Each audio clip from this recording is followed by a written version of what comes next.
Uma vez, escutando testemunho de uma senhora que relatava que um dia estava em sua casa e bateu um senhor na sua porta, e este senhor pediu comida. E então ela foi lá, preparou um prato bem especial para este senhor e lhe ofereceu. E esse senhor a olhou com um olhar penetrante, tão simples e humilde, e agradeceu aquele prato de comida que fazia dias que ele não comia. E aquela senhora, diante desse olhar que ela sentiu tão forte, um olhar que mirava o seu olhar, e ela começou a chorar. Ela começou a chorar porque ela disse que naquela hora, ela despretensiosamente, ela estava dando aquele prato de comida, mas naquela hora, ela se sentiu olhada por Jesus. E foi ela disse que foi uma experiência tão arrebatadora, tão poderosa, porque no olhar daquele homem faminto, ela disse: eu fui olhada por Jesus, eu tenho certeza disso. Depois daquele dia, a vida dela mudou completamente. Queridos irmãos, é isso. Ser olhado por Jesus no olhar do pobre.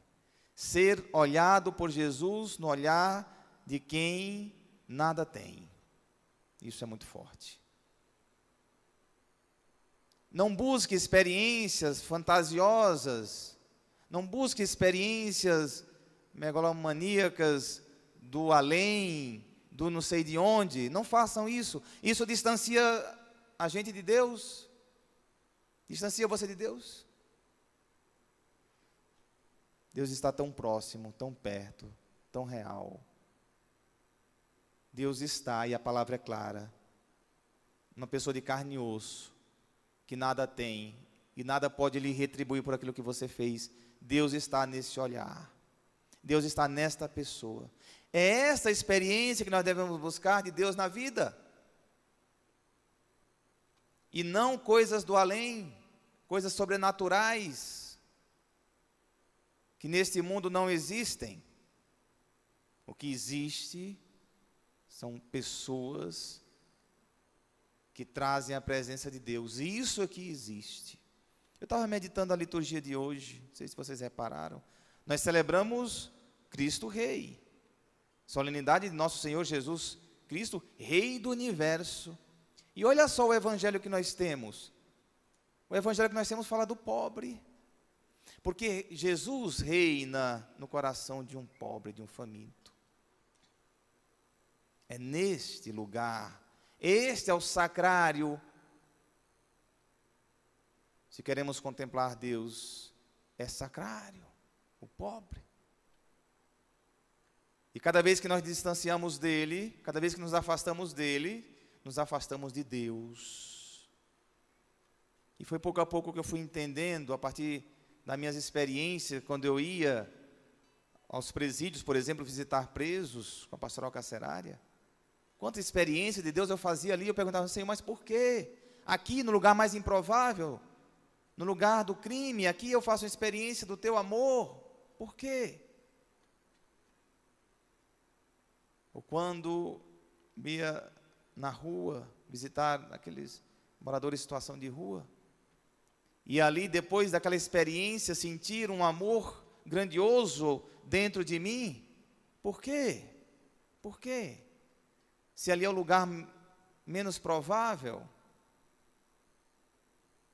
Ou quando eu ia nas comunidades, e quando eu vou nas comunidades terapêuticas, visitar aqueles irmãos nossos, que buscam a recuperação da sua saúde, a libertação da sua dependência, e ali, cada vez que eu vou, uma experiência ainda maior.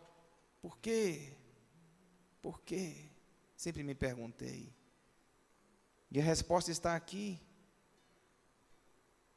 Pois eu estava com fome e me destes de comer, eu estava com sede e me deste de beber, eu era estrangeiro e me recebeste em casa, eu estava nu e me vestistes, eu estava doente e cuidaste de mim, estava na prisão e foste me visitar.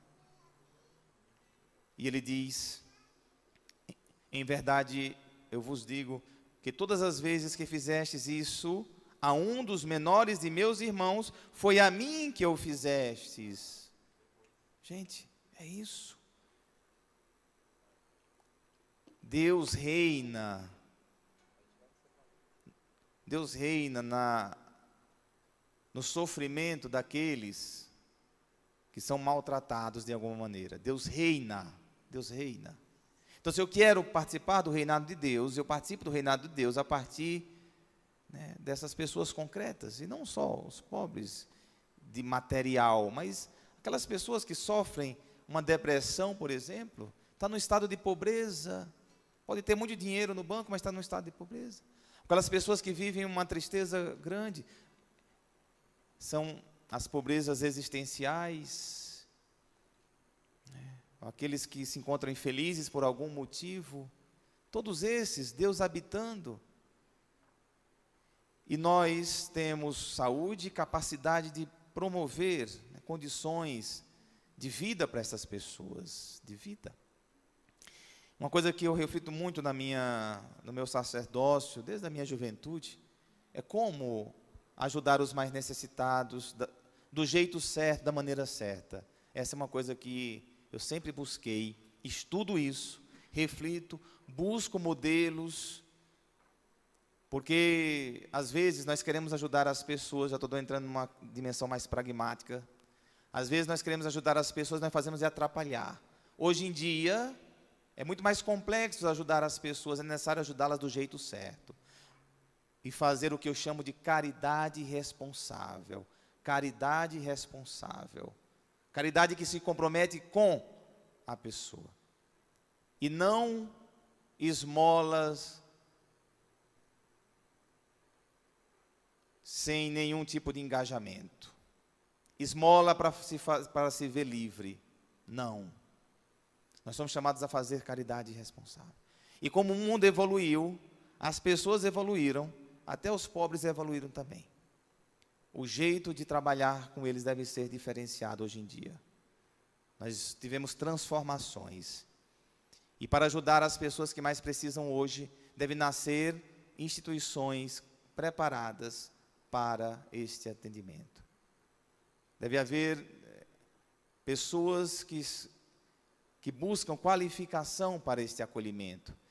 Então, se nós falamos de fome, como está aqui, devemos ter pessoas que saibam realmente lidar, trabalhar com as pessoas com falta de alimento.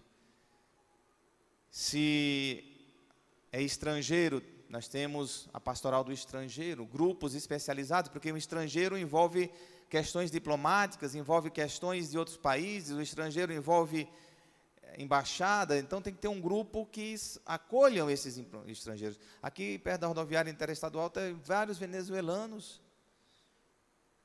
Já me falaram várias vezes, eu não fui ainda lá porque não sei como fazer, como cuidar. Precisa de um grupo especializado que saibam esses trâmites de documentos, ajudar as pessoas do jeito certo, né? Tem que criar estruturas. O enfermo estava doente e cuidaste de mim, tem que ser enfermeiros, pessoas, pastoral da saúde que visita as pessoas, fazem curso para visitar as pessoas. Pessoas que estão na prisão, existe uma pastoral que se forma para visitar as pessoas na prisão. Então, nós que queremos ajudar as pessoas hoje, ou fazermos parte dessas instituições, ou organizar os amigos dessa maneira, ou ajudar as instituições. Só para dar um exemplo para vocês, que eu sou, às vezes, contra, e as pessoas não entendem o que eu estou querendo dizer, você encostar uma Kombi numa esquina que tem muita gente morando ali, naquelas calçadas, e aí começar a descer marmita, a pessoa nem levanta do chão, você já despejando marmita, e aí vai para casa, tira foto, massageia o ego, sai no Instagram, qual o compromisso que teve com aquela pessoa? Não vejo que isso seja uma ação realmente solidária, que se compromete com a pessoa.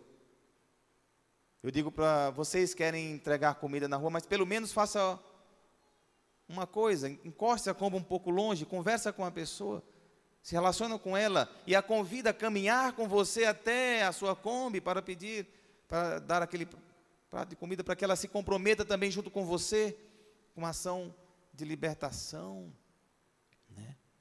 A gente também tem que pedir que a pessoa dê um passo, não só você dar um passo por ela, mas que ela dê um passo junto com você.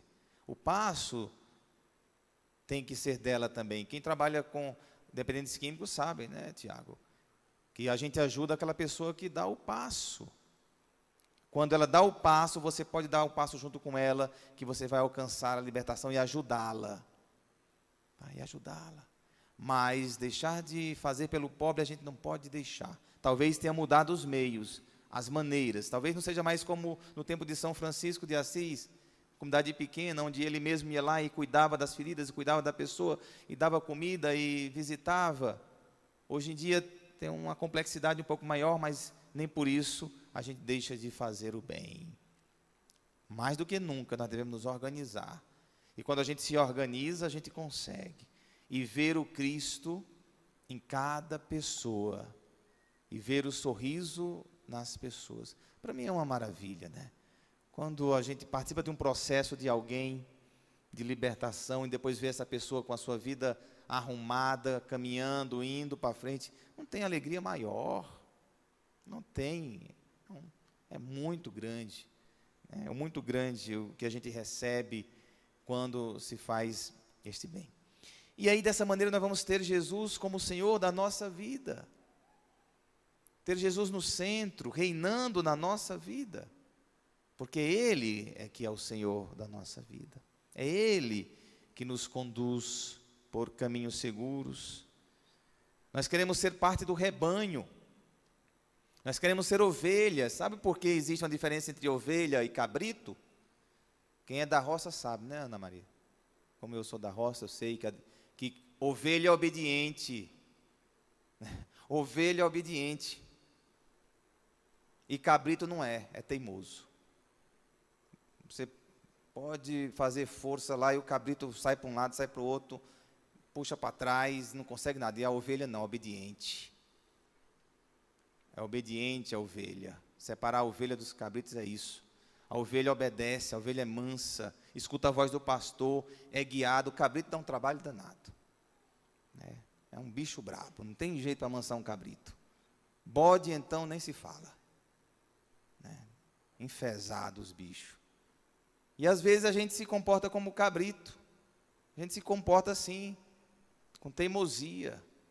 E com Deus tem que ser como ovelha, obediente à voz do pastor, à voz de Jesus Cristo. Então, se você quer ser olhado por Jesus, deixe o olhar do pobre em direção a você penetrar a sua alma. Se você quer ser abraçado por Jesus, deixe o pobre te abraçar. Se você quer sentir a presença de Deus, faça por aquele que nada pode fazer por você, de forma despretensiosa. Assim é a fé. Nada de coisas sobrenaturais, do além, não sei de onde. Deus acontece aqui, mais próximo de nós do que nós podemos imaginar. Louvado seja o nosso Senhor Jesus Cristo.